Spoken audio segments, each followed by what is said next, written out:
Welcome back दोस्तों। स्वागत है आपका हमारे इस YouTube channel AI and career with Bhushan में। अगर आप हमारी प्लेलिस्ट को ऑलरेडी फॉलो कर रहे हो तो आपको पता होगा ये है आज का हमारा पाइथन का पार्ट 5, जहाँ पे इससे पहले हमने पार्ट 4 में क्या देखा क्विकली रिवाइज कर लेते हैं। सबसे पहले हमने इंट्रोडक्शन देखा, पाइथन होता क्या है, उसमें वीएस कोड में चलाना क्यों है, हमने टूल्स देखे कि कहाँ पे हम पाइथन का कोड रन कर सकते हैं। उसके बाद हमने वर्चुअल इन्वायरमेंट बनाना सीखा। उसके बाद हमने डेटा टाइप्स जाने। डेटा टाइप्स में दो टाइप्स होते हैं, प्रिमिटिव और नॉन प्रिमिटिव डेटा टाइप्स, जैसे कि यहाँ पे हमने एक्सेल शीट में भी देखा था। डेटा टाइप्स के प्रिमिटिव को कैसे लिखते हैं, वेरिएबल्स क्या होते हैं, वो हमने सीखा। उसके बाद हमने ऑपरेटर्स सीखे, उसके प्रैक्टिकल्स करके देखे। और आज के सेशन में पिछले सेशन में हमने नॉन प्रिमिटिव डेटा टाइप्स का इंट्रोडक्शन भी करके देखा। जैसे कि यहाँ पे आप देख सकते हो लिस्ट क्या होती है, लिस्ट कैसे लिखी जाती है, उसका डेटा टाइप कैसे जानते हैं, वो सब हमने देखा। लिस्ट देखा, टपल देखा, सेट देखा और डिक्शनरी देखा। ये चार आपके नॉन प्रिमिटिव डेटा टाइप्स होते हैं, जिसको हम कलेक्शन डेटा टाइप्स भी कहते हैं। अब आज हम इसके कैरेक्टरिस्टिक्स देखेंगे। ओके, मतलब लिस्ट के साथ कैसे काम किया जाता है, उसके कैरेक्टरिस्टिक्स क्या है, उसके साथ क्या क्या और फंक्शंस हम अप्लाई कर सकते हैं और क्या नहीं कर सकते। ओके, जैसे कि मान लो ये एग्जांपल हमने लिया था लास्ट सेशन में 1 2 3 4 और भूषण। ओके, अब मान लो हमें कोई नया नंबर भी तो ऐड करने की ज़रूरत पड़ सकती है इसमें, राइट। तो हम ओरिजिनल लिस्ट के अंदर तो अपडेट नहीं करेंगे हमेशा ऐसे, राइट। ये लिस्ट तो मेरा फाइनल हो गया, तो इसके आगे अगर मुझे नंबर कुछ ऐड करना है तो क्या फंक्शन ऐड करना है, या क्या मैं वो ऐड कर सकता हूँ या नहीं कर सकता हूँ। अगर मुझे इससे कुछ नंबर निकालना है, डिलीट करना है, तो क्या मैं उसको डिलीट कैसे कर सकता हूँ। अगर मुझे स्पेसिफिक इंडेक्सिंग के बेसिस पे कोई वैल्यू फाइंड करनी है, या फिर इंडेक्स के बेसिस पे कुछ कोई वैल्यू मुझे डिलीट करनी है, या कोई स्पेसिफिक इंडेक्स पे, मतलब जैसे कि ये 1 2 और 3 है, या 2 और 3 के बीच में मुझे कुछ वैल्यू ऐड करनी है, तो वो कैसे कर सकते हैं, मतलब ये पॉसिबल है भी या नहीं है। तो यही सारी चीज़ों के बारे में आज हमें जानना है। ओके, तो जैसे कि आप देख सकते हो हमारे पास 4 डेटा टाइप्स है। मैं थोड़ा आपको अभी यहाँ मेरे एक नोट्स के पीडीएफ पे लेके जाता हूँ। यहाँ पे आप ये चार्ट देख सकते हो, डेटा टाइप, उसके बाद कुछ टाइप्स लिखे हुए। डेटा टाइप्स के हमने लिस्ट लिया, लिस्ट, टपल, सेट और डिक्शनरी, और कुछ पॉइंट्स लिए हैं, और उस पॉइंट के बेसिस पे हमें इन चारों का डिफरेंस जानना है। ओके, अब सबसे पहले लिस्ट देखो दोस्तों। लिस्ट का सबसे पहले सिंटैक्स क्या है, स्क्वायर ब्रैकेट, बराबर है। यहाँ पे हमने देखा था लिस्ट का सिंटैक्स है square bracket. Okay, square bracket. उसके बाद हम देखते हैं टपल का सिंटैक्स। टपल का सिंटैक्स क्या है, राउंड ब्रैकेट। तो टपल का सिंटैक्स राउंड ब्रैकेट है, तो क्या हमारे पास राउंड ब्रैकेट अवेलेबल है। टपल में हमने देखा था क्या, यस, टपल में हमने देखा था राउंड ब्रैकेट। ओके, उसके बाद आप देख सकते हो सेट। सेट किस में है, करली ब्रैकेट में है, और डिक्शनरी भी करली ब्रैकेट में है, बस डिक्शनरी में की और वैल्यू है। ओके, देखो सेट हमने देखा था, इससे करली ब्रैकेट में है, और उसके नीचे डिक्शनरी है, वो भी करली ब्रैकेट में है, और की और वैल्यू ऐसे दो चीज़ों के साथ हमने पेयर्स बनाई है। सिंपल है। अब अगर ये लिस्ट में ये दूसरा पॉइंट क्या दिया हुआ है, ऑर्डर्ड। क्या लिस्ट ऑर्डर्ड है, ऑर्डर्ड मतलब क्या, ये जो लिस्ट है, ओके, क्या इसके जो वैल्यूज़ है वो इंडेक्सिंग के बेसिस पे अवेलेबल है। मतलब कि इंडेक्सिंग कैसे देखी जाती है, सबसे पहला जो होता है वो 0 इंडेक्स होता है, दूसरा 1 इंडेक्स होता है, तीसरा इंडेक्स 2 होता है, फिर then index 3 and then index 4।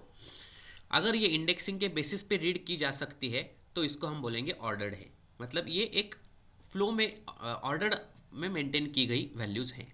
Okay, यहाँ पे देखो ऑर्डर्ड को मैंने यस बोला है, टपल को भी ऑर्डर्ड यस है, सेट को सिर्फ नहीं है, डिक्शनरी को यस है। सेट को नहीं है, इसका मतलब क्या होता है कि सेट का जो आउटपुट आएगा, ओके, सेट को अगर मैं रन करता हूँ तो इसका जो आउटपुट आएगा ये इंडेक्सिंग के बेसिस पे नहीं है। ये कभी 1 2 3 4 भी आ सकता है, कभी 2 3 4 1 भी आ सकता है, कुछ भी आ सकता है। ये इसका आउटपुट का सीक्वेंस सेम नहीं रहेगा हमेशा। ओके, बट अगर आप बाकी की चीज़ों में देखो तो ये सीक्वेंस जो दिया हुआ है वही सीक्वेंस के साथ हमेशा ये मेंटेन रहेगा, क्योंकि ये 1 वैल्यू 0 इंडेक्स पे अभी फ्रीज हो चुकी है। उसका अगर इंडेक्स वैल्यू आपको जानना है तो वो हमेशा 0 ही रहेगा, 2 का इंडेक्स वैल्यू हमेशा 1 ही रहेगा।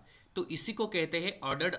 ऑर्डर्ड रहना, ऑर्डर्ड मतलब इंडेक्सिंग के बेसिस पे वो वैल्यूज वहाँ पे स्टोर की गई है। ओके, अब म्यूटेबल। म्यूटेबल मतलब क्या, क्या हम इसकी वैल्यूज चेंज कर सकते हैं। चेंज कर सकते हैं मतलब क्या इसमें कुछ ऐड कर सकते हैं, क्या इससे कुछ डिलीट कर सकते हैं। अगर हम कर सकते हैं तो उसको कहेंगे म्यूटेबल। तो यस, हम लिस्ट में वैल्यूज़ को अपडेट कर सकते हैं। तो लिस्ट म्यूटेबल है, लिस्ट में ऐड भी किया जा सकता है, रिप्लेस भी किया जा सकता है, रिमूव भी किया जा सकता है, सब कुछ होगा। सेट में भी सब कुछ होगा और डिक्शनरी में भी सब कुछ होगा, बट टपल में नहीं होगा। एक बार अगर आपने टपल लिख दिया, टपल मतलब ये राउंड ब्रैकेट वाला, तो उसके बाद आप कुछ भी चेंजेस उसमें नहीं कर सकते, आपको नया ही टपल लिखना पड़ेगा। आप एक भी वैल्यू ऐड नहीं कर सकते या रिमूव नहीं कर सकते। ओके, ऐड नाम का फंक्शन कोई इसमें वर्क नहीं करेगा, रिमूव नाम का फंक्शन वर्क नहीं करेगा, डिलीट का फंक्शन वर्क नहीं करेगा, कुछ भी वर्क नहीं करेगा इस पे। टपल कंप्लीटली इम्यूटेबल है। म्यूटेबल वर्सेस इम्यूटेबल होता है। ओके, तो टपल को हम इम्यूटेबल कहते हैं। अब डुप्लीकेट्स, लिस्ट में डुप्लीकेट वैल्यू अलाउड है क्या? तो यस, डुप्लीकेट वैल्यू यहाँ पे हो सकती है। जैसे कि लिस्ट में भी 1 2 3 4 और भूषण है। ओके, अगर मैं यहाँ पे 4 ही लिखता हूँ तो क्या ये वर्क करेगी? देखो, रन कर गई। वैसे ही अगर मैं इस पर भी करता हूँ, जैसे कि यहाँ पे मान लो मैंने टपल में 3 डुप्लीकेट लिख दिया, ये वर्क कर गई, कर गई। बट अगर मैं सेट में लिखता हूँ 1 3 3 4, देखो 1 3 4 आया, सिर्फ ये सेट में वर्क की ही नहीं, मतलब डुप्लीकेट को उसने सिर्फ एक ही बार कंसिडर किया। ओके, तो आप देख सकते हो यहाँ पे डुप्लीकेट्स लिस्ट में अलाउड है, टपल में भी अलाउड है, बट सेट में अलाउड नहीं है। और डिक्शनरी में कीज़ को अलाउड नहीं है, बट वैल्यूज़ को अलाउड है। जाहिर सी बात है, कीज़ और वैल्यूज़ में आपको डिफरेंस बताता हूँ फिर से।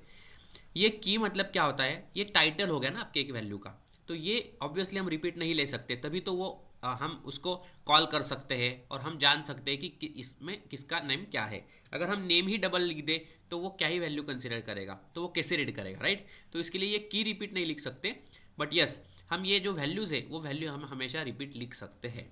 आगे भी कोई वेरिएबल लिया आपने और की लिया, और उसके आगे अगर ये वेरिएबल मतलब जो भूषण है वो वैल्यू लिख दिया तो चलेगा, बट इसका जो की रहेगा वो नेम नाम का रिपीट नहीं होना चाहिए, की का नाम रिपीट नहीं होना चाहिए।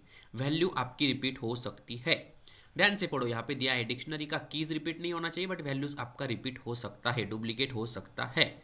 और ये क्या सिंटैक्स है वो तो हमने ऑलरेडी जान लिया है। ओके, तो सीधा सा मतलब है, ऑर्डर्ड है तो ये लिस्ट, टपल और डिक्शनरी क्या है, वो इंडेक्सिंग पे वर्क करती है। ये दोनों लिस्ट और टपल इंडेक्सिंग पे वर्क करेगी, मतलब पहली वैल्यू 0 इंडेक्स पे है, दूसरी वैल्यू 1 इंडेक्स पे है, ये हमें क्लियरली पता चल जाएगा। डिक्शनरी भी की के बेसिस पे ऑर्डर्ड है, मतलब उसके की के बेसिस पे वो हम एक्सट्रैक्ट कर सकते हैं, रीड कर सकते हैं, तो वो एक ऑर्डर्ड फ्लो में है। ओके, अब जानो म्यूटेबल। म्यूटेबल मतलब कि हम उसमें चेंजेस कर सकते हैं क्या, कुछ उसको डिलीट कर सकते हैं क्या, और उसमें कुछ ऐड कर सकते हैं या रिप्लेस कर सकते हैं क्या? तो टपल में कुछ नहीं कर सकते, बाकी सब में हम वैल्यूज को अपडेट कर सकते हैं, रिप्लेस कर सकते हैं, रिमूव कर सकते हैं, ऐड कर सकते हैं, कुछ भी कर सकते हैं। ओके, इसके सारे फंक्शंस हम करके देखने वाले हैं। ये मैं सिर्फ आपको ओवरव्यू बता रहा हूँ सबसे पहले कि किसमें क्या अलाउड है, किसमें क्या अलाउड नहीं है। अगले सेशन से हम सारे लिस्ट के फंक्शन देखेंगे, देन उसके बाद हम टपल के सारे फंक्शन देखेंगे, सेट के देखेंगे, डिक्शनरी के देखेंगे, हर एक चीज़ डिटेल में होने वाली है। आप चैनल पे बने रहिएगा। तो डुप्लीकेट्स अलाउड है तो लिस्ट में अलाउड है, टपल में अलाउड है, सेट में अलाउड नहीं है, डिक्शनरी में कीज अलाउड नहीं है, बट वैल्यूज डुप्लीकेट अलाउड है। ओके, अब ये ऐसे ही चार्ट के साथ ऐसे ही नोट्स आपको बनाने हैं। देखो, आपको मैं दिखाता हूँ सिंपल नोट्स कैसे बनाते हैं। देखो, अब deep down with collection data types, ये कलेक्शन डेटा टाइप्स है। लिस्ट, लिस्ट क्या होती है? Writes multiple values inside square bracket separated by comma, इसके अंदर हम वैल्यूज लिखते हैं। Characteristics of a list, lists are order, अभी हमने देखा वही हमने नोट्स में लिखा। Values in a list can be replaced, deleted और added because it is mutable, ये चेंज हो सकती है। Lists can be sliced using indexing, indexing के तौर पे ये लिस्ट के हम एक एक वैल्यू को रीड कर सकते हैं, स्लाइस कर सकते हैं एक एक चीज़ को। ओके, डुप्लीकेट्स इसमें अलाउड होते हैं, दैट्स इट, इतना सिंपल है। वैसे ही सेम हो गया डिक्शनरी का, वैसे ही सेम हो गया टपल का, और वैसे सेम हो गया सेट का, और फिर बाद में हमने एक ओवरव्यू जाना, चारों का डिफरेंस नोट किया। ऐसे अगर आप नोट्स बनाते हो ना दोस्तों, आपको लाइफ टाइम कोई नहीं हरा सकता आपके ये इस टेक्नोलॉजी के ऊपर। मतलब कोई भी टेक्नोलॉजी स्टडी ऐसे करो ना कि वो लाइफ टाइम आपके याद रहे, और याद तभी रहेगा जब आप उसको नोट डाउन करोगे, चीज़ों को रिपीट देखोगे, वीडियो को रिपीटेडली देखो, वीडियो को देखते समय आप प्रैक्टिस भी करो, ये से नोट्स बनाओ, नोट्स को रीड आउट करो, और आपको फिर भी कुछ डाउट आते हैं तो आप कमेंट सेक्शन में पूछ सकते हो। ओके, तो आज का होमवर्क आपका यही है कि देखो, मैं आपको यहाँ पे ये सब होने के बाद मैं जो क्वेश्चन पूछ रहा हूँ उसके लिए आपको आपके नोट्स रेफर नहीं करने हैं। क्वेश्चन सिर्फ इतना ही है कि in which data types duplicate values are allowed. बस इतना ही क्वेश्चन है आज के लिए और आपको इसका आंसर कमेंट करना है। बट आपका सारा स्टडी हो जाने के बाद आपको बिना देखे इसका आंसर नोट डाउन करना है कमेंट में। ओके, या thank you so much for watching full video. दोस्तों बने रहिएगा नेक्स्ट पार्ट्स के लिए। आपको प्रिपरेशन जो करना है वो बेसिक टू एडवांस लेवल पे करना है। इसके लिए सारे वीडियोस आप रिपीटेडली देखो। आपको कहाँ भी डाउट आए, आपको वीडियो रिपीट देखने के बाद वो डाउट भी वहीं पे क्लियर हो जाएगा, ये गारंटी मैं दे सकता हूँ। ओके, ऑल द बेस्ट दोस्तों। Thank you so much for watching this complete video.